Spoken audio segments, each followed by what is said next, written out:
Assalamualaikum warahmatullahi wabarakatuh. Halo teman-teman semuanya. Balik lagi di pelajaran prakarya dan kewirausahaan bersama saya Junior Alisa. Nah, untuk hari itu materi penerapan sistem pembenihan ikan hias berdasarkan daya dukung daerah. Nah, sebelumnya di sini ada peta sentra produksi ikan hias nasional, di mana jadi ada beberapa penyebaran ikan hias di berbagai daerah yang berbeda. Nah, ikan hias banyaknya itu di Pulau Jawa dengan budidaya banyaknya di Jawa. Nah, kemudian untuk di Bali, Manado, dan Maluku itu kebanyakan ikan hias di air laut, tentunya sulit untuk dibudidayakan. Nah, sedangkan untuk di Papua itu ada ikan arwana, di Kalimantan ada arwana juga, ada ikan botia di Kalimantan, terus di Sumatera itu ada diskus, gurame padang sama botia. Nah, kalau untuk di Jawa itu banyaknya ikan koi, ikan cupang, koki, ikan mas koi, dan lainnya. Nah, berikut ada beberapa jenis ikan hias. Yang pertama ada ikan arwana. Ini kalian pasti udah gak asingnya sama arwana. Nah, arwana ini termasuk famili Osteoglacidae, memiliki berbagai julukan seperti ikan naga, baramundi, saratoga, tatapad, kelesa, siluk, atau lainnya. Maksudnya tuh beda ya, setiap daerah pasti memiliki julukan yang beda gitu. Nah, arwana merupakan spesies asli Indonesia, tersebar di berbagai daerah di Indonesia. Habitat asli arwana itu rawa-rawa. Tadi kan udah dijelasin ya, si arwana itu ada di Kalimantan sama di Papua. Nah, kalau arwana itu makanannya ikan hidup, potongan udang segar, jangkrik, kecoa, terus kodok. Nah, ini ada morfologi ikan arwana. Nah, ini dia memiliki sungut, kemudian ikan arwana itu memiliki bentuk kepala yang besar dan padat, terus bentuk tubuhnya yang pipi dengan punggung yang datar, sisik pada badan besar dan keras. Ini besar ya si sisiknya itu. Nah, sedangkan kepala tidak bersisik. Pada giginya dia memiliki gigi berjumlah 15-17. Nah, letak sirip punggung hampir sejajar dengan pangkal ekor. Sirip dadanya panjang dan meruncing, terus bersisik besar, mempunyai 2 sungut lunak pada ujung. Nah, pada sisik arwana dibagi menjadi 6. Ini ada 6 level sisik.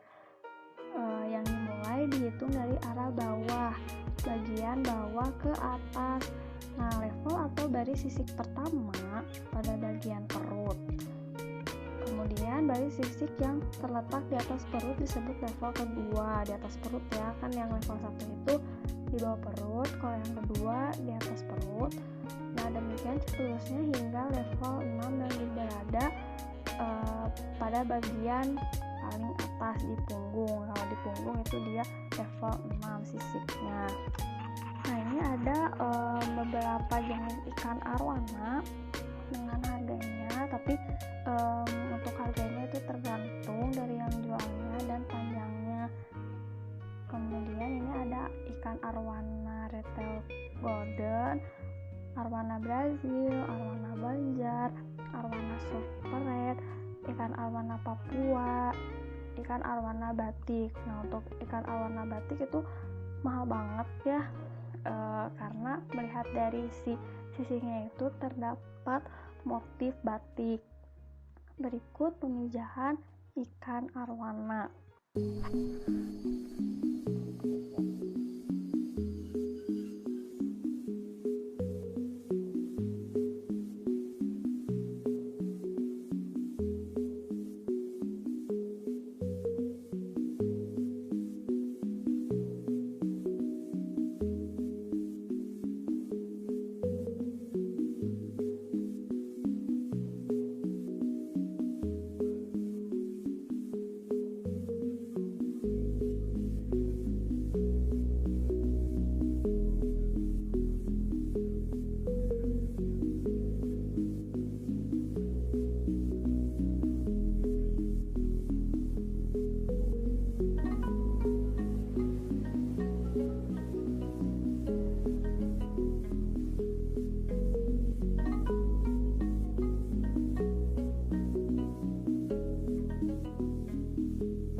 kita lanjut ke ikan koi. Nah, ikan koi merupakan spesies asli kerajaan Persia, namun berkembang pesat di Jepang dan Cina. Kalian pasti pernah lihat kalau si ikan koi itu kalau di Jepang tinggalnya di selokan ya, karena selokannya bersih ya, nggak kayak di kita itu kan biasanya isinya impun gitu ya. Nah, koi memiliki ciri khas warna yang menarik serta variasi jenis yang beraneka ragam. Secara garis besar, koi diklasifikasikan dalam 13 kategori, yaitu kohaku, sanke, showa, beko, usurimono, asahi, susui, tancho, hikari, koromo, ogon, kinginrin, dan kawarimono. Koi termasuk jenis ikan hias air tawar bernilai ekonomis tinggi, baik di pasaran nasional maupun internasional. Nah, ini ada harga ikan koi ya, tergantung dari penjualnya ya. Kalian bisa lihat di marketplace hijau atau marketplace oranye. Nah, ada yang dari 2000 itu untuk bibit 3-4 cm sampai yang mahal gitu ya. Nah, terus si ikan koi ini biasanya makan apa sih? Nah, ikan koi itu biasanya makan daun kelor, terus cacing sutra. Nah, kapan sih si ikan koi itu makan? Nah, sebaliknya pada memberi makan koi itu 2-3 kali sehari. Nah, pagi, siang, dan sore. Nah, idealnya tuh jam 10 pagi, 1 siang, dan terakhir 4 sore. Tapi tergantung ya, tergantung si pembudidayanya juga. Nah, ikan koi ini jangan malam-malam ngasih makannya, karena kinerja metabolisme koi sudah mulai menurun. Berikut ada tata cara pemijahan ikan koi.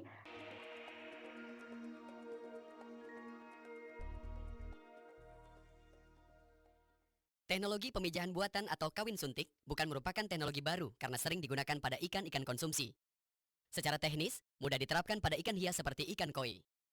Keberhasilan dalam penerapan teknologi kawin suntik tergantung dari pengalaman dan jam terbang seseorang dalam melakukan penyuntikan. Seleksi induk. Induk koi yang matang gonad dapat dicirikan sebagai berikut.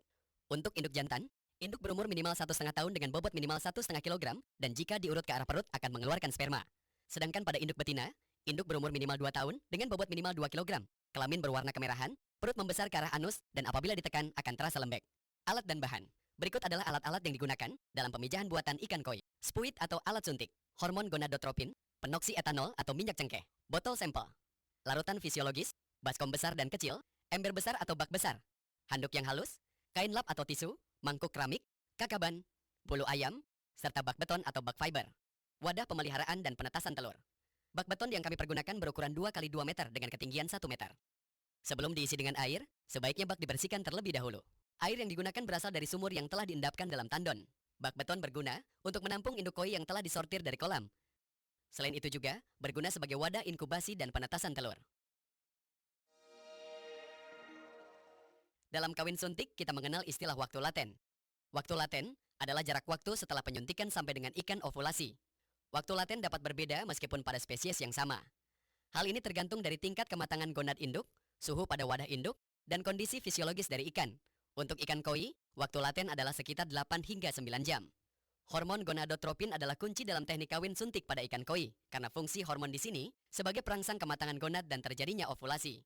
Dosis hormon yang digunakan dalam kawin suntik pada ikan koi berbeda untuk induk jantan dan betina. Untuk induk jantan, dosisnya adalah 0,1 ml per kilogram bobot induk. Sedangkan untuk induk betina, dosisnya adalah 0,5 ml per kilogram bobot induk. Sebelum penyuntikan, perlu dilakukan pembiusan agar induk tidak bergerak atau berontak saat proses penyuntikan berlangsung. Obat bius yang digunakan adalah penoksi etanol atau bisa menggunakan minyak cengkeh. Dosis yang digunakan adalah 0,3 ml dalam 1 liter air. Setelah pingsan, ikan dibungkus dengan menggunakan handuk basah agar ikan tetap lembab. Penyuntikan dilakukan pada bagian samping kanan atau kiri, dekat dengan sirip punggung. Penyuntikan dilakukan secara intramuskular, artinya menyuntikkan hormon langsung ke dalam daging ikan. Penyuntikan harus dilakukan di bawah sisik agar tidak melukai dengan posisi 45 derajat dari tubuh ikan. Penyuntikan dilakukan secara perlahan, agar hormon dapat benar-benar masuk ke dalam daging dan aliran darah ikan. Setelah disuntik, ikan dapat dimasukkan ke dalam bak beton agar kembali siuman. Setelah 8 hingga 9 jam maka ikan akan ovulasi. Perlu dilakukan persiapan stripping, yaitu pengurutan perut ikan ke arah anus dengan tujuan mengeluarkan sperma atau telur. Pembiusan kembali dilakukan untuk mencegah ikan bergerak pada saat stripping. Larutan fisiologis diambil menggunakan spuit dan diisi sebanyak 1 ml. Sperma diambil dengan cara menyedot menggunakan spuit secara perlahan-lahan pada saat stripping. Pada induk betina, stripping dilakukan untuk mengeluarkan telur. Telur induk betina diletakkan dalam baskom kecil yang kering dan bersih. Wadah yang kering mencegah telur terkena air, karena jika terkena air, maka telur akan rusak dan tidak terbuahi. Setelah sperma dan telur terkumpul, maka langkah selanjutnya adalah proses pembuahan. Pembuahan dilakukan dengan cara mencampurkan sperma dan telur dalam baskom. Aduk secara merata sperma dan telur dengan menggunakan bulu ayam atau bulu angsa. Ada 2 cara agar telur dapat terbuahi dengan baik. Cara pertama, telur harus dicampur menggunakan air mineral. Kemudian telur dibilas hingga bersih dari sisa sperma, selanjutnya ditebar secara merata dalam bak atau kolam penetasan. Cara kedua, telur dapat langsung ditebarkan dalam bak atau kolam penetasan.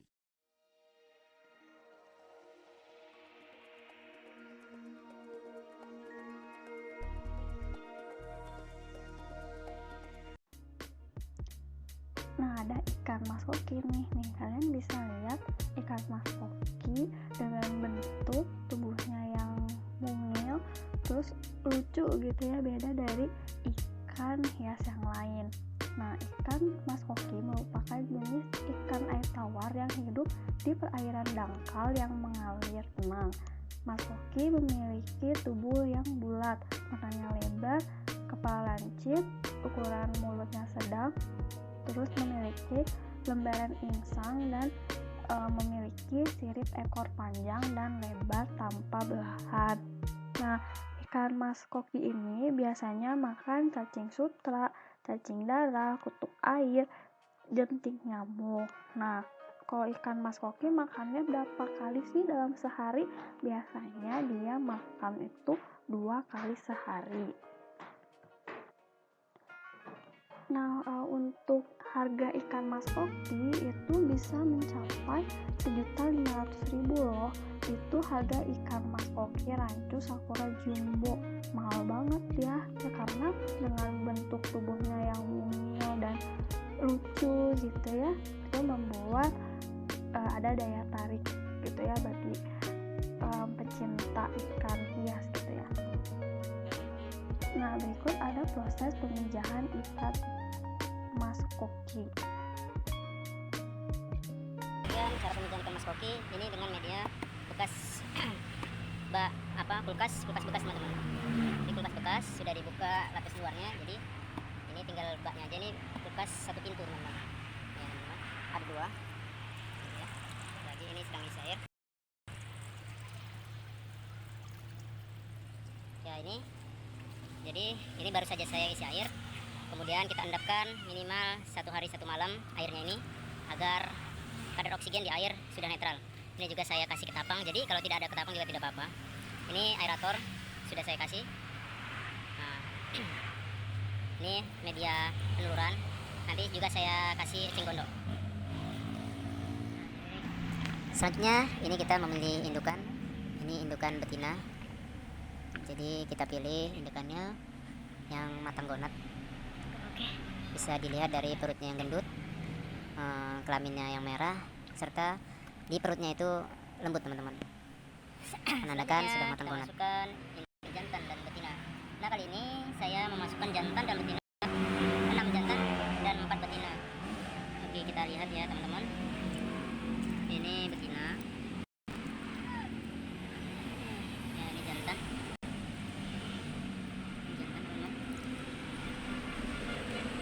Ini saya masukkan rekam. Ini jantan.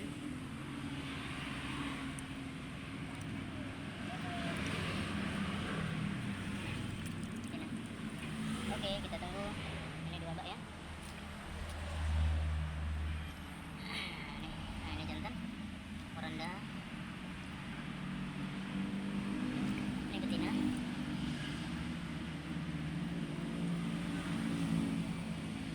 Ini juga ada red cap ya. Oke, kita ini saya silam dengan koki mutiara jambul. Apa yang dia kita lihat nanti teman-teman.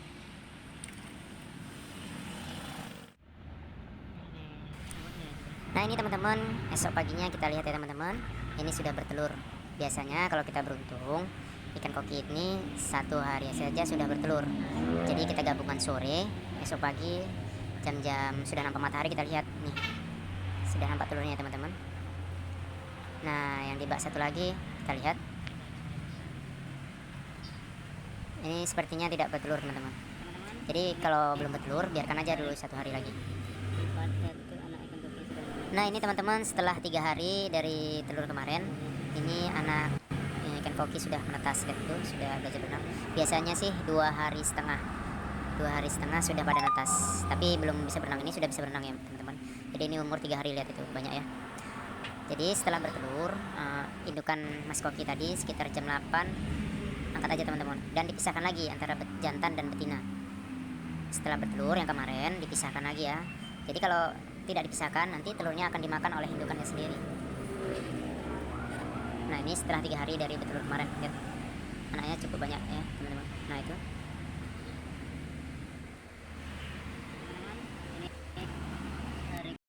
itulah teman-teman cara saya dalam pemijahan ikan mas koki. Nah ini nanti setelah 3 hari dari menetas ini, biasanya saya akan pindahkan burayak ini ke kolam pembesaran, yaitu di kolam keramba.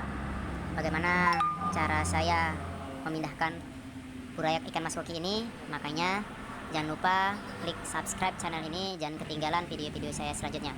Terima kasih teman-teman telah menonton. Sampai berjumpa kembali. Assalamualaikum warahmatullahi wabarakatuh. Nah, ini sekarang ada ikan cupang. Nah, ini kalian pasti sering banget lihat pada lingkungan sekitar. Terus kalian waktu SD pasti suka ada emang-emang ikan cupang gitu ya yang menjual. Nah, ikan cupang itu adalah ikan air tawar yang habitat asalnya berasal dari beberapa negara Asia Tenggara, Indonesia, Thailand, Malaysia, dan Vietnam. Nah, ikan ini mempunyai bentuk dan karakter yang unik dan cenderung agresif dalam mempertahankan wilayahnya, karena dia itu ikan yang teritorial gitu ya. Nah, di kalangan penggemar, ikan cupang umumnya terbagi pada 3 golongan, yaitu ada ikan cupang hias, aduan, dan liar. Kalau ikan cupang hias ya buat hiasan pada akuarium pada umumnya. Kalau aduan ya emang untuk diadu. Kalau liar itu biasanya dia tinggalnya di sungai atau di sawah, tapi memang untuk warna dan bentuknya itu kurang, ya kalau menurut saya pribadi gitu ya, kurang cantik gitu ya dibanding ikan cupang hias gitu ya. Nah, ikan cupang itu makanannya jentik nyamuk, cacing darah, cacing sutra. Nah, berapa kali sih dia makan? 1 atau sampai 2 kali sehari. Nah, si ikan cupang itu kan memang petarung ya gitu ya, si ikan itu jenis petarung gitu. Nah, sebenarnya bisa dikatakan kalau ikan cupang akan saling bertahan. Si tangkinya itu terlalu kecil untuk ekosistem komunitas, terus tidak cukup ruang untuk bersembunyi. Terus ikan lainnya menyerupai ikan cupang, jadi dia akan melihat ikan lain yang berbentuk cupang itu adalah musuhnya gitu ya kan, karena dia itu emang suka banget bertarung gitu. Terus ikan lainnya berwarna cerah, ikan lainnya memiliki sirip yang panjang, ikan lainnya juga agresif. Nah, kemudian ini ada harga ikan cupang, harganya segini ya, tapi tergantung jenisnya juga. Ada yang sampai 1 juta. Coba kalian cari ikan cupang apa yang sampai 1 juta. Nah, ini ada perbedaan ikan cupang jantan dan betina. Nah, kalau ikan cupang jantan itu biasanya memiliki bentuk badan yang panjang, terus warna yang lebih cerah dan lebih cantik gitu ya. Terus memiliki ekor dan sirip yang panjang, terus tidak memiliki lubang telur. Terus mereka itu sangat agresif. gitu. Nah, ini sumbernya ada di bawah. Nah, berbeda dengan ikan cupang betina. Kalau ikan cupang betina memiliki bentuk badan yang agak gempal ya gitu, ada agak endutan lah gitu ya. Terus memiliki warna yang lebih gelap. Terus memiliki ekor dan sirip yang pendek, memiliki lubang telur berwarna putih. Kalau cupang betina itu lebih pendiam gitu ya, tidak seagresif ikan cupang betina, tapi bisa saja mereka bertarung gitu ya. Nah, akhirnya ada pemijahan ikan cupang.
Nah, setelah saya menjelaskan beberapa jenis dan pemijahan ikan hias ini, mudah-mudahan kalian bisa mengerti materi yang sudah disampaikan. Terima kasih atas perhatiannya, mudah-mudahan ngerti semua ya. Assalamualaikum warahmatullahi wabarakatuh.